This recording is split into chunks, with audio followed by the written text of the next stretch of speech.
Hey guys, magandang umaga. Kamusta po kayo? Nandito na naman nga po ako, si Gandara, ang Collegiate Tarvigas po ninyo na maghahatid ng mga latest update and fresh happening single po sa TVJ and Legit Tarvigas. And for today's video, ang isa po sa atin po tatalakayin ay patungkol po dito kay Ogie na pinag-uusapan nga po sa social media na parang para-paraan din daw para batikusin lang at hanapan ng butas ang TVJ siraan.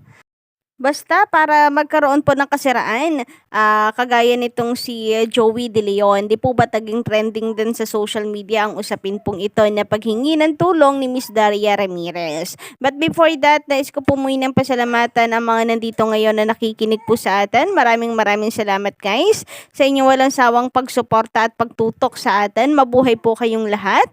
And kung hindi pa po kayo nakaka-subscribe dito sa ating YouTube channel, kung mayroon pong mga bagong dating lang dito, maaari niyong pindutin ang subscribe button and notification bell para maging updated at una kayo sa mga nilalabas po nating balita. And para naman sa mga legit subscriber natin, narito po special shout out kina Miss Camila M, maraming salamat sa pagsuporta. Sir Romy Obispo, magandang umaga. Manuel Ponce, magandang umaga. Shoutout po sa inyo. Tessa Chavez, ayan, magandang umaga. Wing Cozin, magandang umaga. And Sir Joseph Basilio, shoutout po sa inyo. Maraming salamat sa pagtutok at pakikitambay sa atin araw-araw. Sa mga hindi ko po nabanggit mga Collegiate Tarvicans, bawi na lang po ako next time. Mag-comment lang po kayo na mag-comment guys dahil doon ko naman po na kinukuha yung isa-shoutout po natin. Samantala, for today's video, unahin na nga po natin pag-usapan itong hashtag legit Tarvicans. So, ilang araw na rin pong magkasunod ka-OG na tayo po ay trending with the hashtag legit Tarvicans. At si Main Mendoza hindi rin po nawawala sa trending list. Grabe nga naman si Mengay. Kahit wala pong ganap, pumasok lang po araw-araw sa E88 trending. Grabe nga naman. Basta outfit pa lang ni Mengay talagang pag-uusapan sa social media. Grabe nga naman po ang mga legit Tarvicans. So, congratulations guys. So, kahapon trending po tayo. And ganun din po ng isang araw, trending din po tayo with the hashtag legit Tarvicans. And ngayon, inaasahan po natin na magte-trending dahil birthday po ni Atasha today. Happy birthday kay Atasha guys. And magte-trending yan. Hindi lang si Mengay. For sure niyan, pati si Atasha trending yan mamaya sa social media. Ang legit Tarvicans kasi marami pong pasabog, may +1 pa. Sino kaya itong +1 ni nila Nani Nena? Si Ellen po kaya ay darating? Nako, ito namang si Ellen, kauna-unahan pong ipinakilala. Pero siya yung kahuli-hulihan ata magpapakita sa pamilya po niya. Grabe nga naman yun. Pa-special, ampeg. But anyway, siya naman po ang main character dito sa Gimiserye. Ano kaya? Ano kaya ang itsura ni Ellen sa personal? And kayo po ba guys, may huli na kayo kung sino tong +1? Ako baka ito pa yung younger po nilang kapatid, no? Mga ka-OG. Ano kaya? Ito po kaya si Andres? So, ipapakilala na po kaya na may twin itong si Atasha, which is si Andres. Nako, nakakaano naman, nakaka-excite naman mga ka-legit Tarvicans. And sa mga team dot dyan, mga ka-OG, nako, ipatrending po natin ang happy birthday Atasha. And the same time, ang hashtag legit Tarvicans TVJ sa TV5. Samantala, pag-usapan naman po natin ang ilang problema dito sa barangay mga ka-OG, no? Hindi po maiwasan na magkaroon po ng problema dito sa parame dahil lang sa parame ka-OG ang sumasali kahapon nga mahigit 2,000, di ba? Ayon dito kay Kuya Ryan. And dahil sa dami po ng tao, minsan talaga yung mga tinatawag ay hindi po nakakapunta mga ka-OG, no? So, meron po palang ganitong eksena nung nakaraan. Yung mga nakapila ay minsan wala na kaya ilang tawag po pala. So, and meron pa pong eksena na kung saan ay ang tinawag po ay wala, kumbaga may proxy lamang po doon sa nakasulat. Pero, minanindigan po itong si Bossing Vic Soto na rule is a rule, mga ka-legit guides. Which is tama nga naman, kung sino ang nakasulat siya po ang pumunta para maging patas lang, para po sa mga nakapila po ng matagal na. Yung tipong nagtiyaga doon na pumila po ng matagal na hindi po talaga umalis, tapos yung mabubunot umalis po, tapos gumawa na lang ng paraan ng proxy ka-OG para patas po sa sakripisyo din ng iba. And ayun nga, sana po sa susunod ay wala na nga pong ganitong mangyari. And mayroon din pong request ang ilan pong legit vehicles na sana madagdagan daw po ang mabibigyan ng 5,000 dito sa barangay. Sa sobrang dami. Parami daw po kasi talaga ng parami ang sumasali. Dati 500 lang, 600 ngayon. Nasa 2,000 mahigit. Grabe nga po yun.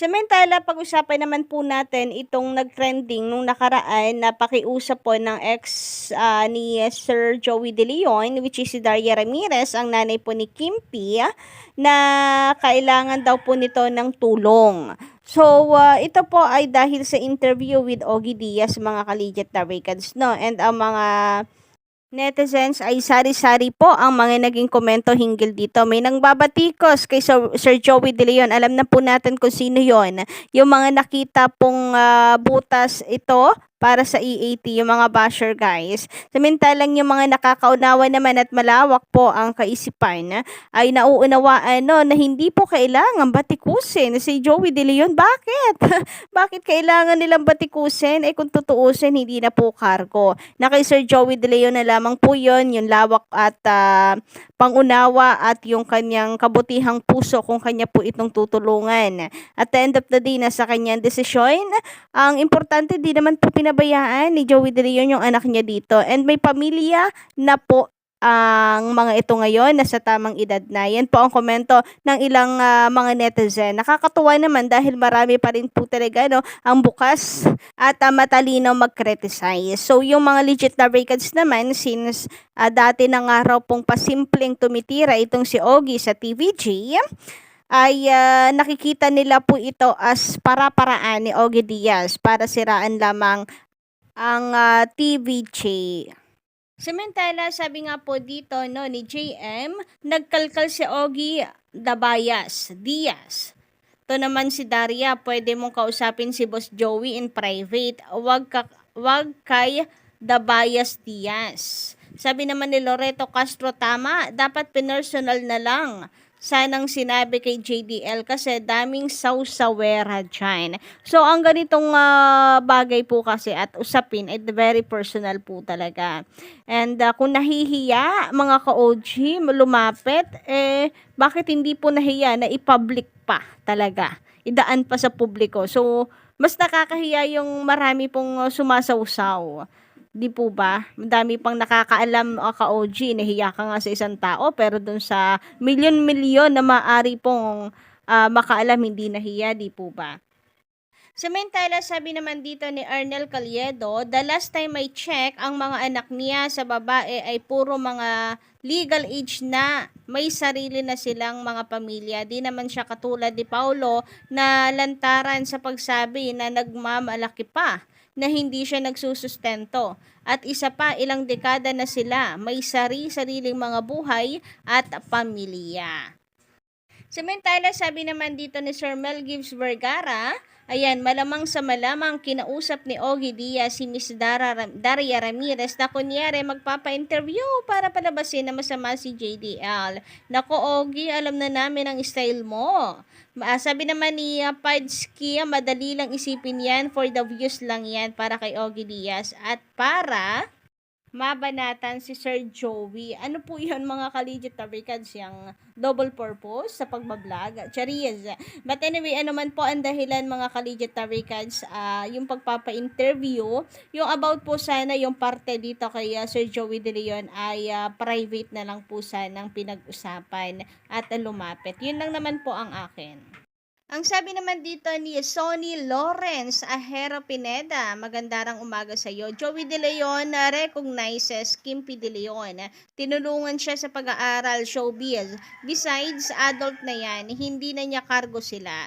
Hindi na dapat magpa-interview dahil matagal na silang hiwalay.